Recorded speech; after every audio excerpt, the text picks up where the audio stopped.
얘기예요, 그게. 오늘 예. 전부 다 얘기를 한번 해봅시다. 지방선거라고 하면 사실 이게 중앙 정치하는 사람들 흔히 그런 얘기합니다. 이 정치부장들도 그런 얘기를 해요. 지방선거는 지방선거일 뿐이다. 그런 얘기를 하거든요. 그런 말이 어디 있습니까? 지방선거가 얼마나 큰 선거인데요. 지방선거는 16개, 이제 세종시를 빼고 16개의 그 도백 시장을 뽑는 선거이지만 예. 사실은 이게 엄청난 선거입니다. 거기다가 이번 선거는 박근혜 정부의 그 중간 평가적인 성격을 갖고 있는 선거예요. 좀 너무 이르긴 하죠. 이러지만 예. 만약에 여기서 패배를 한다면 박근혜 정부는 이 추진 동력을 잃어버리죠. 이 선거에서 패배를 했다 이래 되면 추진 동력을 잃어버리는 거예요. 사실은 가장 속이 탈 곳은 청와대입니다.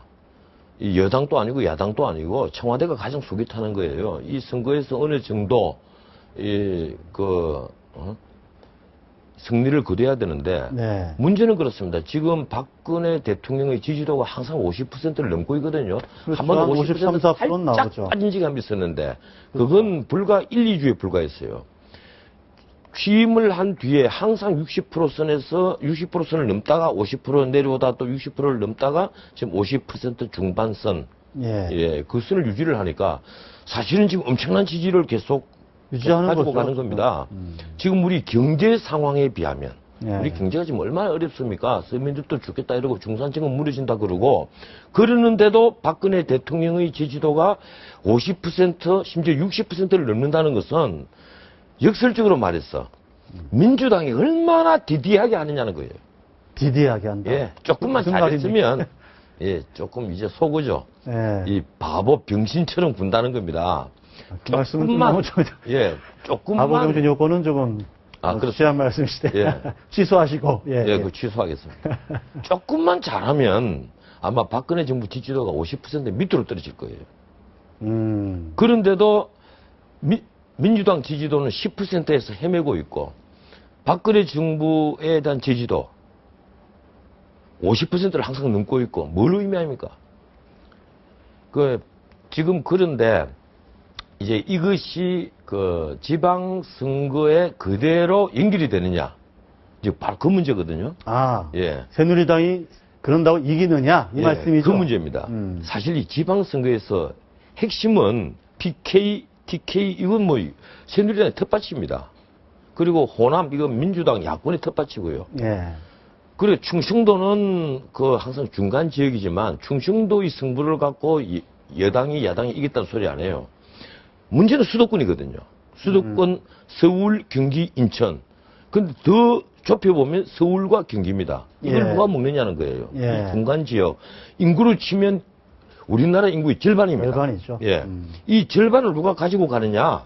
바로 이건데, 이게 이제 지방선거의 승부인데, 그런데 그리고 여기에 그 시장이 되고 도지사가 되는 사람은 곧장 대권 후보의 반열에 올라갑니다. 대개 다 그랬습니다. 예, 막강한 반열에 올라가고, 그리고 그 중에서 이미 대통령이 한번 나왔어요. 이명박 그 대통령이라는 분이 한번 나왔고, 그리고 손학규 지사라든지 김문수 지사는 지금 대권 후보 반열에 올라가 있거든요. 전에 이인재 의원 이런 막강한 자리에 피하고 있어요. 전부 다 여당에서. 당장 김문수 지사는 현역 지사인데도 3선 출마를 포기를 했습니다. 물론 뭐 김문수 지사는 이제는 대권이다. 지사는 2선만, 그렇죠. 2선만으로 충분하다. 이렇게 얘기를 하지만 사실 깨놓고 말했어. 경기도 지사가 좀 속으로 말했어. 네. 속말로 말해서 안전빵 같으면 예. 왜 더 안 하겠어요? 예? 아니 남은 그 4년 안전빵이 아니기 때문에 안 새로운 나오는 임기 거다? 4년 중에 한 3년 하다가 예. 출마 선언하고 할 수도 있죠. 왜 안 하겠어요? 안 하는 이유가 뭡니까? 안전빵이 아니기 때문에 불안하거든요. 차라리 어떻게 돌아갈지 모른다. 예, 차라리 어차피 대선으로 나가야 될 거 지금은 다시 중앙정치로 복귀하겠다. 그 계산이 앞서는 거죠.